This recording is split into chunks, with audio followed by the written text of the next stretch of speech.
Hi there. This is my fourth segment on my Texas Dreamin presentation, Lightning Pages Best Practices. Um, we have gone over an example of what a makeover is on a Lightning record page.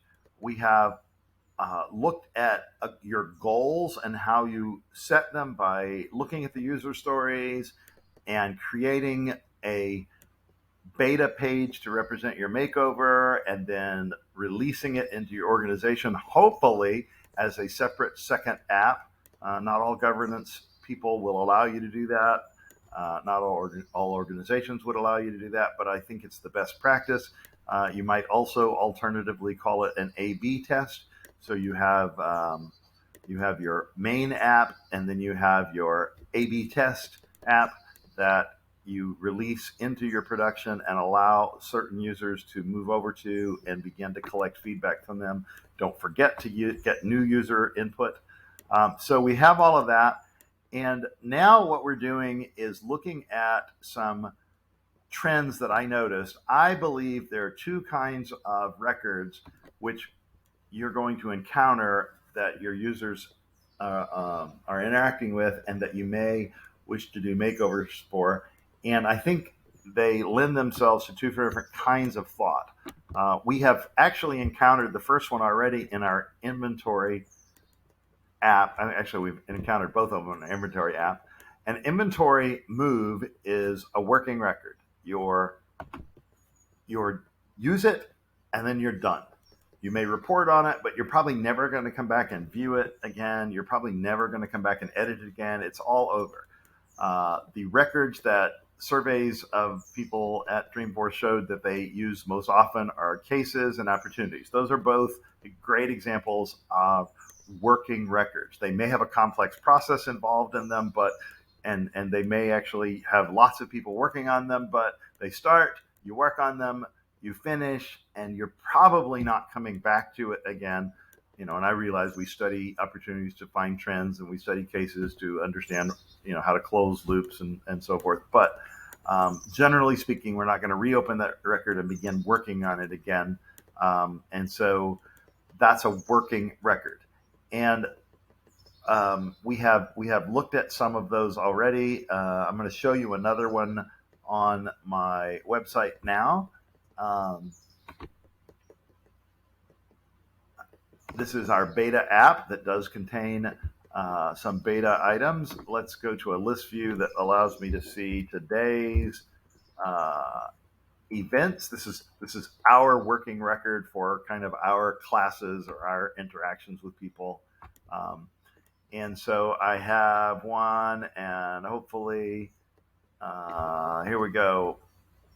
This one's going to begin in a few hours from now. And so I'm going to open it up, and this is a working record. Notice I do have a conditional flag. I mean, it's not a conditional. I do have a piece of text reminding people this is the beta app. This is in the planned mode, and we are using the path component to help guide people in filling it out. But for now, I'm going to close that. And I have a few things here. I have some highlight fields that I can edit and change. And there are some that I have to edit and change. And so there is a component to get a quick report. And of course, it's probably going to say there's nothing going on because it hasn't happened yet. There's this funny little button here to hide everything. It's simply an empty. It has, if you make it actually empty, the hide tab will not show up. But if you put in a blank component such as rich text, you'll get this hide effect. So highlights, report, and hide. And then old stuff is simply like it was on the other app we talked about. It actually is a place where I've put all the things that used to be in this third column, but we haven't found a home yet for on our beta app because they don't seem to support user stories. So so I can look at the highlights, or I can simply choose to hide it all. And then I have another tab down here that's my assistant. And the assistant is asking, it's recognized, hey, you're missing in the flow. I'm missing a couple items, so I'm going to say I'm going to be the person in charge for this.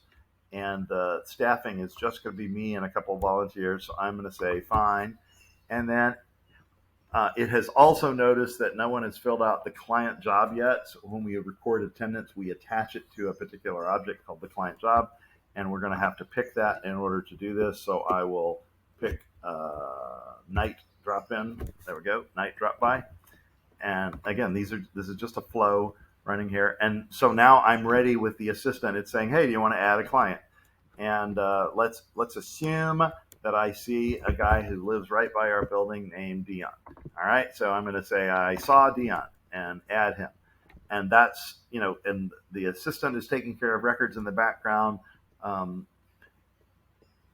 And that's great. It's kind of slow because I'm recording, but nevertheless. And you might put our attention on the other 2/3 of the page. We have related, which is, is jargon. We're looking for a better word. We're not sure. Activities might, anyway, we're not sure what word we want here instead of related. But anyway, we have the related. Details literally is all the fields associated with this record, but we think we don't need it. Activity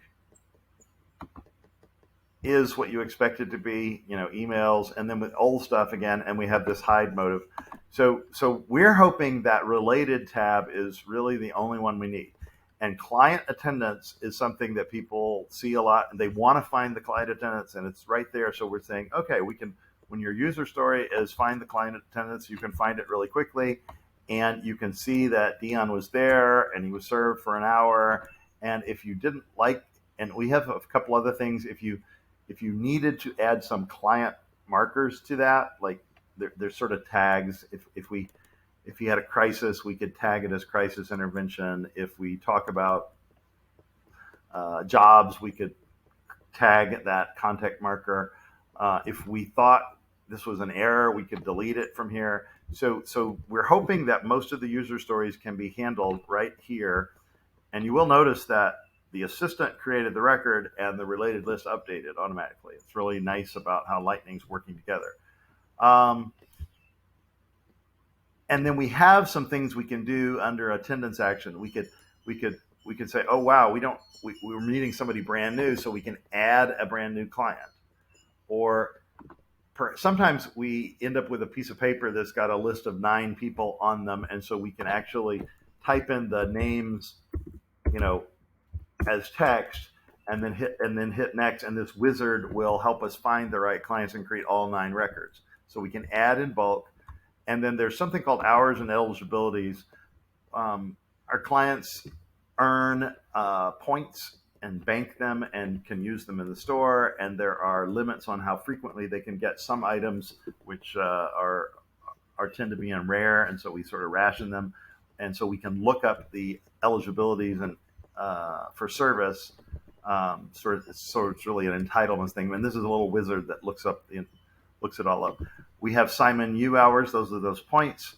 We also have volunteers that may come help us. We're supposed to have 2 tonight, actually, from the Salesforce community. And so if that's true, I will walk over here. I will click this little button that says walk-ins and add them to the related records on this event. We may have prayer or goal notes to create, and again, we can also add them in bulk if we want. And so this is a working record, somewhat complicated, but once it's held, we will mark it as held, and then quality control will take over, and it'll be marked as complete and reported on, but all done. And so this is a good example of a working note. It's very similar to an opportunity, and you may be able to take your opportunity user stories and arrange them in some ways as we have. I don't know if this is overall satisfactory or not. Our users are in the process of deciding. They believed our current page is pretty good, but I think they're going to like the way the new page works as well. So that is an example, a second example of a working page. Now, the other kind of record that you're going to see a lot, and I think we've talked about the design patterns, by the way. Sorry, going backward here a little bit. Path can help guide a working record, and you saw the path in use. you can have these multiple flow components exposed on the canvas, and they can be little wizards that guide you through working with complex steps or complex data capture so that you never have to leave the page and you don't make mistakes. And then you can use tabs to organize this user stories, including the ability to hide the whole block just to get it out of the way if it's somehow messing with you. And dynamic buttons work really well. I didn't show you those on the page, but there are certain buttons that only show up depending on who you are or the state of the record. So that works really well. Now let's talk about the other kind of record. The other kind of records are what I call long-term records. Accounts and contacts are two of the biggest ones. Products are probably another one. In our inventory application, definitely product is a long-term record. We're going to be dealing with Pop Top chicken soup for a long time, and that record's going to get looked at by different people. And we're going to talk about a contact record, and we're actually going to look at one. But a contact at a nonprofit starts out for some reason. They're created. Perhaps they're created because they asked to get your newsletter, or perhaps they're created because they donate on Facebook, or perhaps they volunteer. I'll be creating 2 new records tonight because people volunteer. But that's probably not the end of their involvement if you do your job right? If they're a good fit for your organization, they might engage in other ways. And so suddenly they're becoming other things. The same is true of accounts. Perhaps an account is associated with a lead at first, but then they become a customer or a potential customer, and then they become a customer who has support contracts, or perhaps they become such a big customer they end up changing their business model a little bit and they become a partner or a channel partner. And potentially they go out of business or they're bought up, or anyway, they have a lifetime and they start out being looked at by one set of people, but eventually different types of people come to them for different reasons. And you have to really think hard about that situation. Sometimes you can build different apps for different types of people that are coming to it. Sometimes you can build different apps for different purposes, but I think that the trend that's going to win is to build a page that groups information into identifiable user stories, regardless of what's going on there. So let me show you rather than talk about it. So here is my contact record in our live org.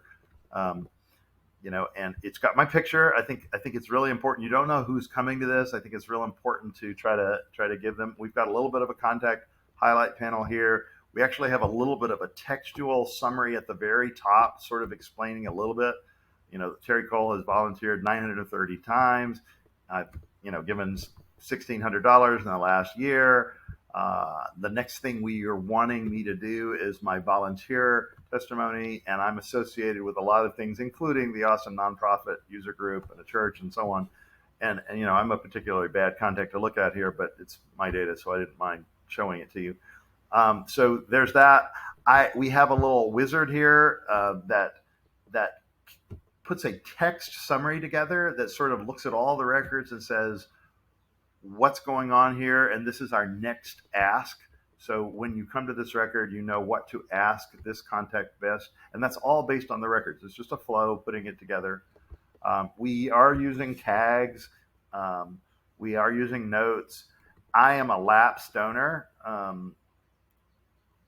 and so you find that out by looking here. And if you're being asked to help me, you can click on this help. If you wonder about my giving statistics, you can say, well, you can find out the donor summary.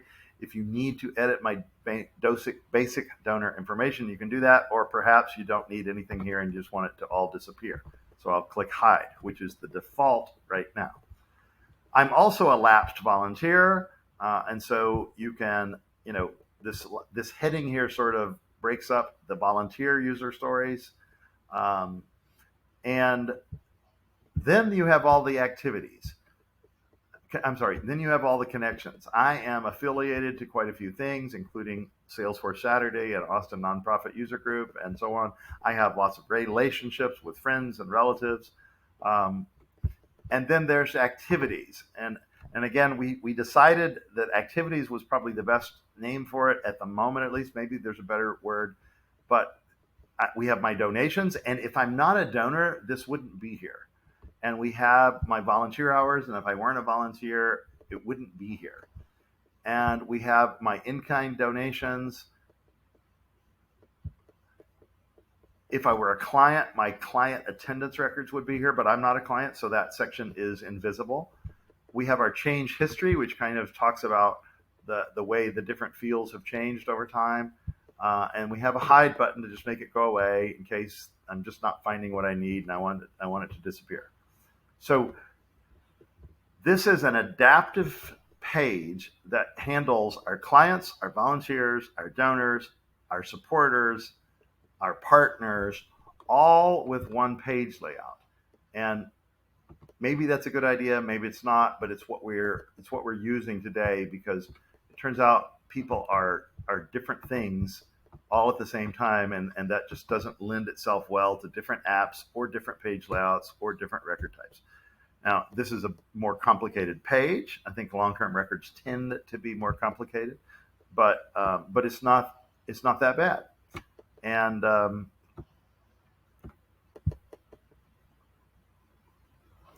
certainly wouldn't be that bad if I weren't recording video on it anyway.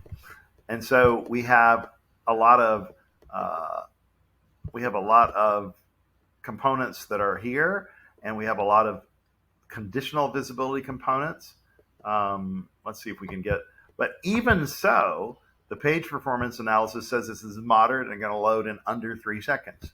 That's pretty good for such a complicated record, and so we think it's all right.